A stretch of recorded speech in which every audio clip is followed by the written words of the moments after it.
Почитувани, владата на ВМРО ДПМН пред 4 години започна со реализација на својата програма, која во голема мера беше посветена на инфраструктурата и урбанизмот.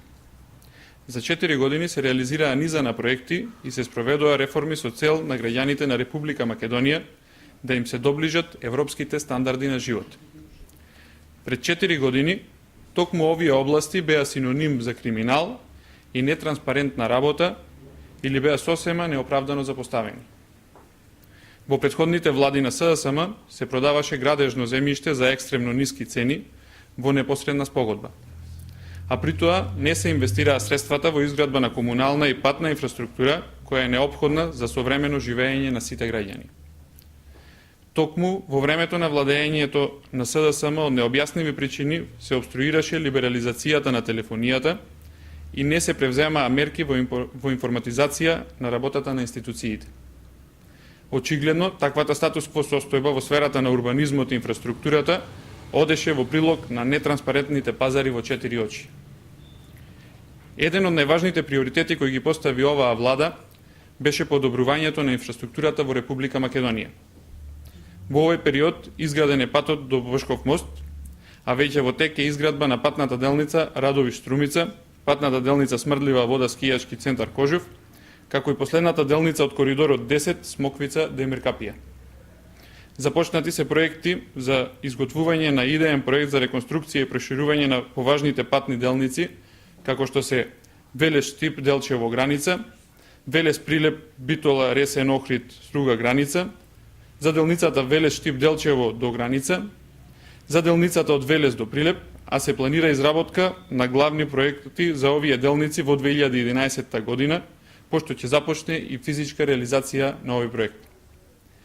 Во 2011 година се предвидува издавање под концесија на делниците Крива Паланка Романовце, Кочани Штип, Миладиновци Штип, Миладиновци Скопје Хиподром, обиколница Скопје и делниците Стенковиц Блаце, Гостивар Ќафасан, Требениште Охрид, Струга Подмолје, Гостивар Тетово Скопје, со што ќе се направи голем исчекор кон реализација на коридорите кои децении наназад беа самоветувани. Со овие проекти ќе се затвори едно темно поглавје на ветени, а не реализирани проекти, за кои СДСМ пред 15 години помпезно најавуваше дека ќе ги заврши за краток рок.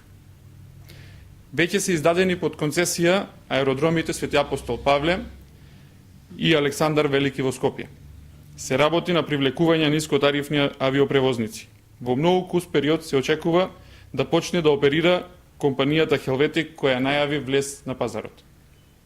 Континуирано се работи на надградба и модернизација на железничката мрежа, Скопје-Кичево, железничката линија Битола-Кременица и железничката Куманово-Јаковци.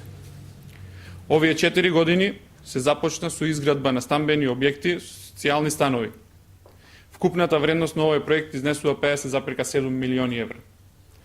Во 2010 и 2011 година ќе се започне со градба на уште 23 објекти со вкупно 1194 стана.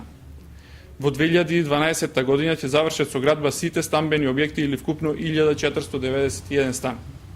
До 2012 година владата на Република Македонија ќе има изградено вкупно 1753 станови наменети за социјално ранливите групи. Истовремено, тече и проектот за изградба на станови наменети за продажба. Во периодот 2006-2010 година изградени се 13 објекти во Охрид, Штип, Гевгелија, Кичево, Битола, Куманово, Скопје, Кавадарци и Велес. Во 2010 година со градба ќе започнат 12 објекти во Скопје и 2 објекти во Битола. А во 2011 година со градба ќе започнат 9 објекти во Скопје, 2 објекти во Битола и 2 објекти во Охрид.